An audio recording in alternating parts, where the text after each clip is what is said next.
Hello, and welcome to the tutorial for categorization. When you open categorization, you'll come to this page. This is where you can choose your exercise settings. You can choose the number of categories you'd like to practice and the number of icons to place for each category. Let's start with 3 categories and 4 icons per category. In this exercise, you want to sort the icons into their respective categories. Here we have fruit, zoo animals, and vehicles. You just simply click on the icon and move it into the category where it fits. You can help your child by modelling as you go. For example, here we have a bear. Now, which category do you think this bear belongs to? Is the bear something you can drive?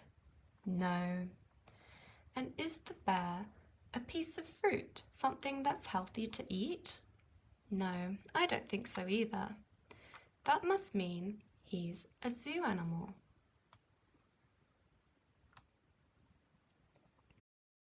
Here we have an apple. Is an apple an animal? No. And is an apple something that you get in to go to school? No, that would be silly. I know that an apple is something that grows on a tree and is healthy to eat. It must be a fruit. Continue sorting the icons into their categories until you run out of all of the icons left to sort.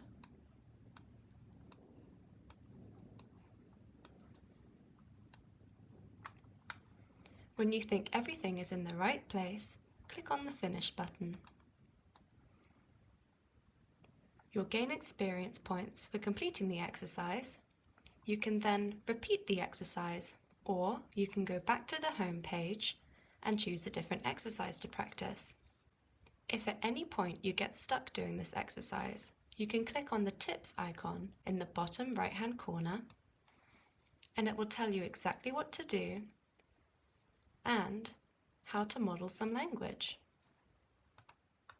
If at any point in your exercise you'd like to adjust the settings, click on the Exercise Settings button here and adjust the settings as you see fit. If your child is finding these settings too easy, you could either increase the number of icons to sort or increase the number of categories.